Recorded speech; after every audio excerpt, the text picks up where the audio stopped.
What's going on, Tamers? It's me, guy who just got back from the Pokemon World Championships in Yokohama, and honestly, what a fantastic event. Honestly speaking, I gotta say I'm a little bit jealous. Seeing an event of that magnitude, I would love to see something like that for Digimon, but I know it's gonna take a lot of time and effort, not only on the community side, but also on the publisher side as well. But as they say, comparison is the thief of joy, so for now, I think I'll just continue supporting the game that I love.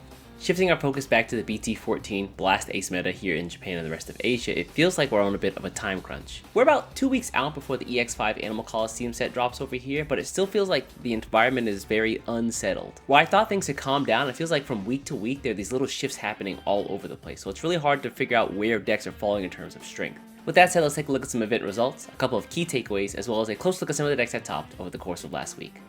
So if you saw last week's video, then you already know that Fenrir Lugumon has become the new pack leader, and that trend continues into this week. With recent deck optimizations, the burst power and the OTK potential of this deck has skyrocketed, and so as a result, people are playing it more. Some things that you guys can't see here is that Fenrir Lugumon is tied for the second most winning deck in the format right now, alongside, you guessed it, War Greymon. At the top, it's going to be, I believe, with 46 wins, Shine Greymon, and then right below that with 39 apiece is War Greymon and Fenrir Lugumon both. And honestly, it feels like Fenrir Lugumon is racing to get to that #1 spot, but with only 2 weeks left until the next set drops, I don't know if it's actually going to get there. So this next piece here is just personal anecdote, but it really feels like the yellow decks are the line in the sand for the other decks in the meta right now. If your deck can't compete with things like Shine Greymon, Patamon Vaccine, or even the new and upcoming like yellow hybrid slash security control that's popping up in a couple places, it feels like you're going to have a really tough time being consistent right now. This is one of the reasons that we see decks like D-Brigade and Digipolice still a bit underperforming compared to things like Fenrir Lugumon. Also, the combined power of Death Xmon as well as Shine Greymon Ruin mode really does wall a lot of decks. Things like Bloom Quartz, Digipolice already mentioned, Gambamon as well. Currently, the environment feels a little controlly, but this shifts from week to week with some of the offense and defensive decks out there, and I think this is really evident as soon as you take a look at the rookie level.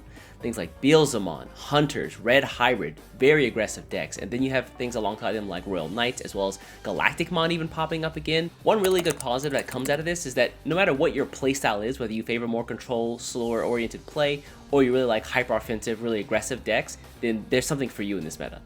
And then rounding out the training level here, it's lots of decks that are quite strong on their own, but they might have a few polarizing matchups, which puts them here. Things like Alphamon, Belphamon, Blue Flare, Chaosdramon especially with all of the yellow vaccine stuff running around makes it really tough for that deck to find any sort of viability right now. Alongside things like Rosemon, Security Control, Ulforce Vidramon, as well as Vidramon Armor Rush, and then Crossheart. Crossheart honestly has been a deck that has been doing fantastic for, I guess, the power creep of the game right now. So the first deck we're going to take a close look at today is going to be one of my favorites, Galacticmon. When this deck was originally released, it feels like it didn't make too big of a splash. However, now with the current environment, I think it may have found a great niche. You see, of course, one of the few cards in the game that you can have more of 4 copies of in a deck, and that's going to be the Venmon.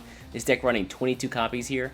So the game plan here is mostly unchanged. Again, play Venmon out early on and then search out cards like your Snatchmon, Destromon, and Ragnamon very quickly. Use the effects of the level 4s, 5s, 6s, as well as the Fusionize option card here to put Venmon up underneath your big stack, and then once you get to the Ragnamon, every time he will be removed from the board, you can take 4 Venmon, throw them to the bottom of your deck, and then he stays. This essentially gives you a huge 14k blocker that can take 2 attacks because it can redirect, and with the inclusion of the new promo Destromon, the more Venmon you have up underneath them when you Digivolve or you play this guy, you're going to be able to wipe things off the board, whether it's Tamers or Digimon.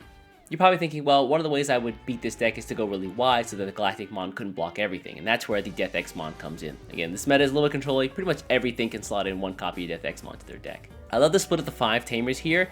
All of these guys giving you a minimum 3 memory every single turn, with Taichi being able to buff up your Ragnamon to make it a little bit stronger in your opponent's turn so that they can't overcome it. The DG Dimension here is a fantastic pick just because the deck focuses on having a big stack your opponent cannot overcome, and by de-digivolving your opponent's Digimon and then wiping out the small stuff on the board, this makes their life way harder. You also have cards like Laplace's Demon here, which casts your opponent out of position. If they promote something too early, you can force an attack, and then you can block it with your big Ragnamon and just destroy the Digimon. And then, of course, for the Digi-Eggs here, 4 copies of the Doraemon, just so you can increase your card draw every time a Digimon is put into your sources. Like I said before, when it first dropped, not a big splash, but now because it provides a really hard-to-remove big Digimon, with the combined powers of the new Destromon and the old Destromon to remove not only Tamers, but also Digimon, this deck finds a neat little niche right now in the meta.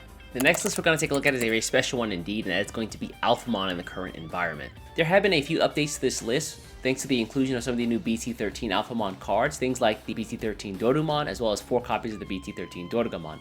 These cards don't have super powerful effects, but on inheritance they do give you plus 1000 DP. This is mostly because of the threat of Greymon right now. Greymon is able to build their stack pretty high defensively as far as DP is concerned, and you need to find a way, especially as the ALFAmon, to get over that. We also see 4 copies of the BT13 Dora Greymon, just letting you slot some extra stuff up underneath him, as well as give him that very coveted DP minus protection. This protection is especially potent considering how many Shine Greymon decks are running around right now. This deck also sees the inclusion of 3 copies of the BT13 ALFAmon, letting you slot up underneath an Oriyumon from your trash to his sources, then prevent your opponent's Digimon who are 10 cost or higher from actually attacking that turn. This combined with a card like Final Zubagon Punch, which you see right here, lets you build this stack even higher. With plus 3000 DP, gives it blocker, reboot, and security attack +1. On the off chance that you can't close out the game that turn, then the power of your ALFAmon's effect, as well as the blocker ability and the reboot ability from the Final Zubagon Punch, gives you a massive blocker on board that prevents your opponent from winning. I didn't mention it before, but these prize cards are actually just BT7 Dorumon, and this is the alt art for that as well. And then this Dorgamon is also just a prize card for the BT7 Dorgamon. So if you're looking for an ALFAmon deck out there with some strength to back it up, then Masao's build definitely has you covered.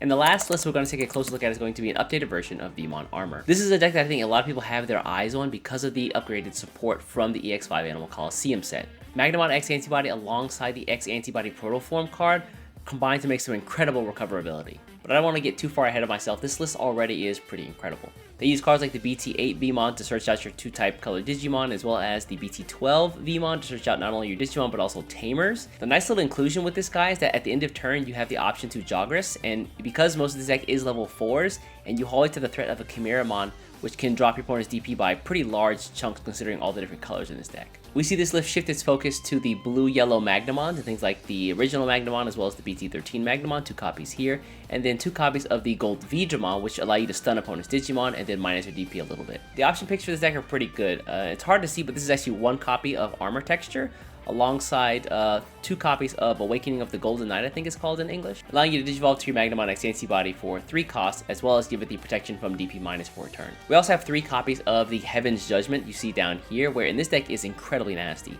If you have a Chimeramon on board that also has 1 of each color, yellow, blue, green, and red, you can minus up to what, like 30,000 DP on your opponent's board. You'll notice that this list doesn't run any copies of the Jamming Vmon, and that's because they run 4 copies of the Bukamon, which gives you jamming if you have the highest stack on board. Highest in terms of sources, I mean. Some cards that are kind of hard to see here. These are 4 copies of the EX1 Vmon that gives you +1 memory whenever it's unsuspended. There are also 2 copies of the Blue Memory Boost and 3 copies of the Mental Training, if I counted correctly. The picture quality unfortunately isn't super great here, so it's kind of hard to see, and it might be the reverse where it's like 2 Mental Trainings and 3 Blue Memory Boosts, but honestly either one of those ratios I think works well. So that's going to wrap up the BT14 Blast ACE meta report for week number 6. Again, lots of stuff happening. I'm really interested to see if Lugamon is actually able to outpace Shine Greymon and actually take the #1 spot for most wins of this set before we do get Animal Coliseum in 2 weeks. Also, I'm loving the push and pull between offense and control in this current environment. I'm probably alone in this statement, but I honestly wish we had a little bit more time with the set just to see how things fell into place. Anyways, folks, I'm gonna get out of here. Before you get out of here, do me a favor, hit the subscribe button, and I'll catch you in the next one. Take care.